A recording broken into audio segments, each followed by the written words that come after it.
Bless the Lord, my soul, and bless his holy name. Bless the Lord, my soul. He rescues me from death. Bless the Lord, my soul, and bless his holy name. Bless the Lord, my soul. He rescues me from death.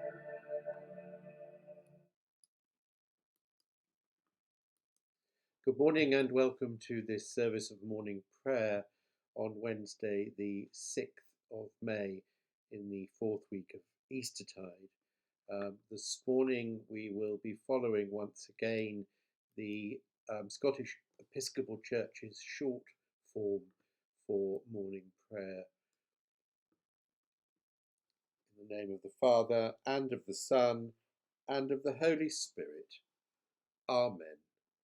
O Lord, open our lips, and our mouths shall proclaim your praise. Glory to the Father, and to the Son, and to the Holy Spirit, as it was in the beginning, is now, and shall be forever. Amen. Psalm 150. Praise the Lord. O praise God in his sanctuary. Praise him in the firmament of his power. Praise him for his mighty acts. Praise him according to his abundant goodness. Praise him in the blast of the ram's horn. Praise him upon the lute and harp. Praise him with the timbrel and dances. Praise him upon the strings and pipe. Praise him on the high-sounding cymbals. Praise him on the loud cymbals. Let everyone that has breath praise the Lord. O praise the Lord. Glory to the Father, and to the Son, and to the Holy Spirit, as it was in the beginning, is now, and shall be forever. Amen. And so we turn to this morning's readings, continuing with our reading of the book of Exodus. We find ourselves at chapter 33. The Lord said to Moses, "Go leave this place, you and the people whom you have brought up out of the land of Egypt, and go to the land which I swore to Abraham, Isaac, and Jacob, saying, to your descendants I will give it. I will send an angel before you, and I will drive out the Canaanites, the Amorites, the Hittites, the Perizzites, the Hivites, and the Jebusites. Go up to a land flowing with milk and honey. But I will not go up among you, or I will consume you on the way, for you are a stiff-necked people." When the people heard these harsh words, they mourned, and no one put on ornaments. For the Lord had said to Moses, "Say to the Israelites, you are a stiff-necked people. If for a single moment I should go up among you, I would consume you. So now take off your ornaments, and I will decide what to do to you." Therefore the Israelites stripped themselves of their ornaments from Mount Horeb onward. Now Moses used to take the tent and pitch it outside the camp, far off from the camp. He called it the tent of meeting. And everyone who sought the Lord would go out to the tent of meeting, which was outside the camp. Whenever Moses went out to the tent, all the people would rise and stand, each of them at the entrance of their tents, and watch Moses until he got into the tent. When Moses entered the tent, the pillar of cloud would descend and stand at the entrance of the tent, and the Lord would speak to Moses.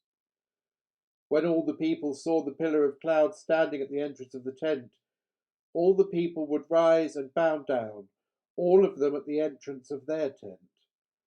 Thus the Lord used to speak to Moses face to face, as one speaks to a friend. Then he would return to the camp, but his young assistant, Joshua, son of Nun, would not leave the tent.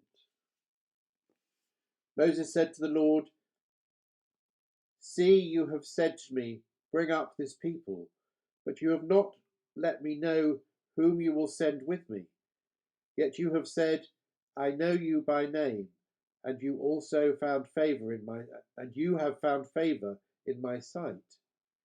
Now if I have found favor in your sight, show me your ways, so that I may know you and find favor in your sight. Consider too that this nation is your people." He said, "My presence will go with you, and I will give you rest."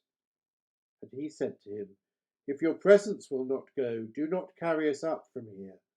For how shall it be known that I have found favor in your sight, I and your people, unless you go with us? In this way we shall be distinct, I and your people, from every people on the face of the earth." The Lord said to Moses, "I will do the very thing that you have asked, for you have found favor in my sight, and I know you by your name." Moses said, "Show me your glory, I pray."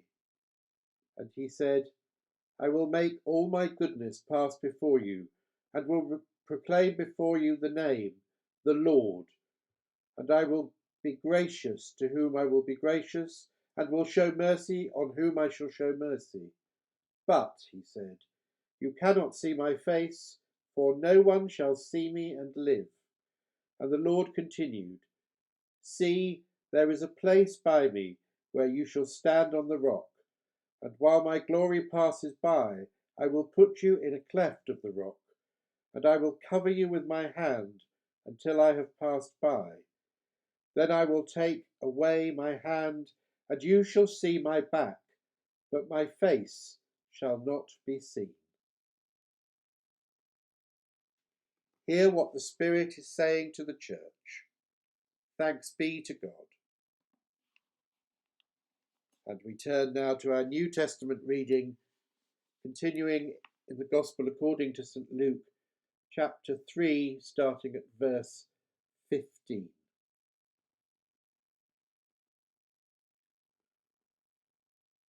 As the people were filled with expectation, and all were questioning in their hearts concerning John, whether he might be the Messiah, John answered them all by saying, "I baptize you with water, but one who is more powerful than I is coming. I am not worthy to untie the thong of his sandals. He will baptize you with the Holy Spirit and fire. His winnowing fork is in his hand, to clear his threshing floor and to gather the wheat into his granary, but the chaff he will burn with unquenchable fire." So with many other exhortations he proclaimed the good news to the people. But Herod the ruler, who had been rebuked by him because of Herodias, his brother's wife, and because of all the evil things that Herod had done, added to them all by shutting up John in prison. Now when all the people were baptized, and when Jesus also had been baptized and was praying, the heaven was opened, and the Holy Spirit descended upon him in bodily form like a dove, and a voice came from heaven, "You are my Son, the Beloved. With you I am well pleased."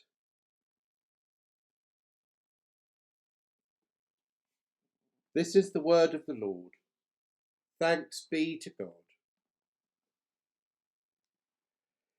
And so, a moment of reflection on what we have heard.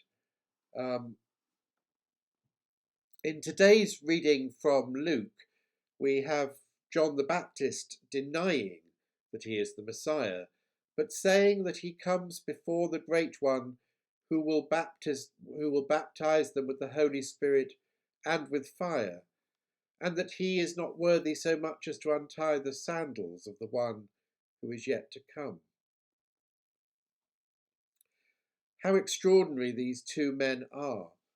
John the Baptist and Jesus, cousins, both born of miracles, John to the aged and presumed barren Elizabeth, and Jesus to the unmarried cousin of Elizabeth, Mary. I always think it's very interesting and perhaps tells us something, that even though Jesus is both human and divine, it is John, this man who must have looked like a mad tramp, who comes to prepare his way. I think it tells us something of the collaborative nature of human life. Even the greatest man who ever lived on earth had a friend, a mate, a cousin, to help bring him into his own ministry. It is, of course, John who baptizes Jesus, even though John protests. Jesus insists that it should be, and so it is. I wonder how often in life you have thought, I can't do that. I just can't do that on my own. Or, I'm not strong enough. I'm not brave enough. And so on. Just remember that even Christ himself had John to prepare his way, and the disciples to follow in his wake. Even the all-powerful Son of God didn't do everything on his own, and neither should we. It is the asking for help that we find so hard. But again, I'm sure most of you will have experienced this. After you have, the relief is great, and you wonder why you hadn't asked for help before. And remember, despite it feeling hard, there is blessing in the asking for and the receiving of help. Both parties are blessed because we are not supposed to exist or struggle in isolation, but in communion with God and with each other. And today's reading finishes with those words from God that always gives me a shiver up my spine. You are my Son, the beloved. With you I am well pleased. Amen.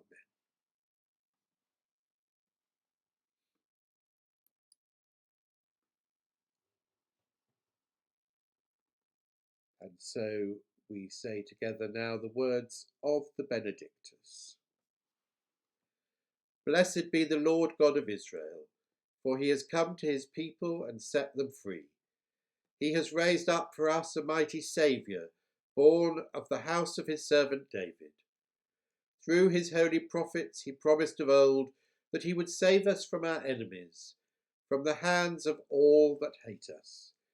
He promised to show mercy to our forebears and to remember his holy covenant. This was the oath he swore to our father Abraham, to set us free from the hands of our enemies, free to worship him without fear, holy and righteous all the days of our life. And you, child, may be called the prophet of the Most High, for you will go before the Lord to prepare his way, to give his people knowledge of salvation by the forgiveness of their sins. In the tender compassion of our God, the dawn from on high shall break upon us, to shine on those who dwell in darkness and the shadow of death, and to guide our feet into the way of peace. Glory to the Father, and to the Son, and to the Holy Spirit, as it was in the beginning, is now, and shall be for ever. Amen.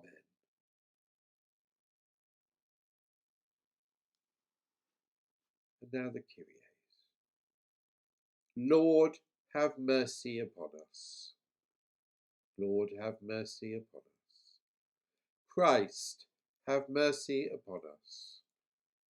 Christ, have mercy upon us.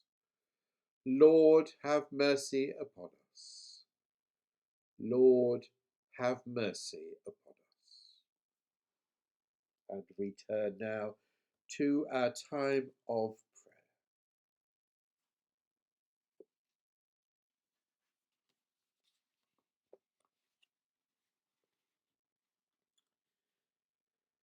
In peace we pray to you, Lord God. for all people in their daily life and work, for our families, friends and neighbours, and for those who are alone. For our community here in Bro Eifionydd, our Queen and nation, and for the world, for all who work for justice, freedom and peace. For the right use of your creation, for the victims of hunger, fear, injustice or oppression, for all in danger, sorrow or any kind of trouble, for those who serve all who are sick, particularly thinking of those affected by the coronavirus at this time, and for those who are friendless or in need. For the peace, mission and unity of the Church, for all who proclaim the gospel and all who search for truth. For Andy, our bishop, and all ministers, for all who serve God in his church. For our own special needs and concerns today.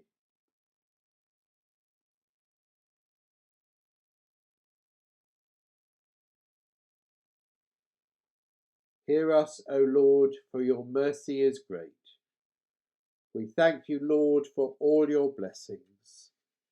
We will exalt you, O God, our King, and praise your name forever. Almighty God, you have promised to hear the prayers of those who ask in your Son's name.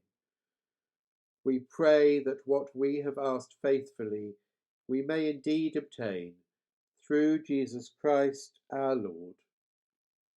Amen. And so we bring all our prayers together in the modern words of the Lord's Prayer. Our Father in heaven, hallowed be your name. Your kingdom come, your will be done, on earth as in heaven. Give us today our daily bread. Forgive us our sins, as we forgive those who sin against us. And do not bring us to the time of trial, but deliver us from evil. For the kingdom, the power, and the glory are yours, now and forever. Amen.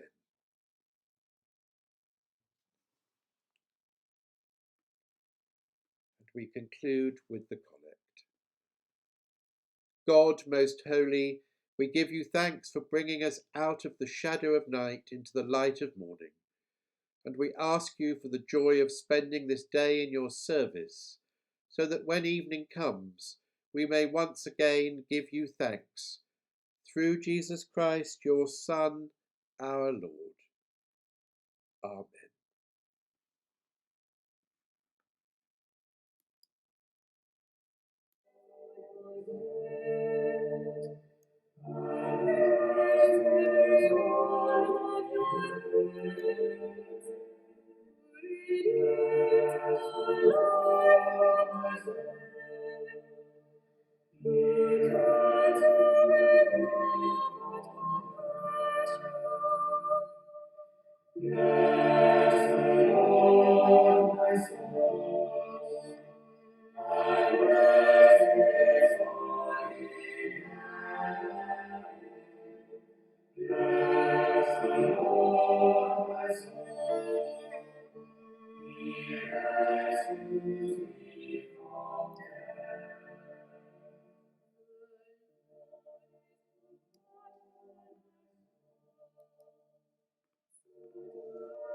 God bless and stay safe.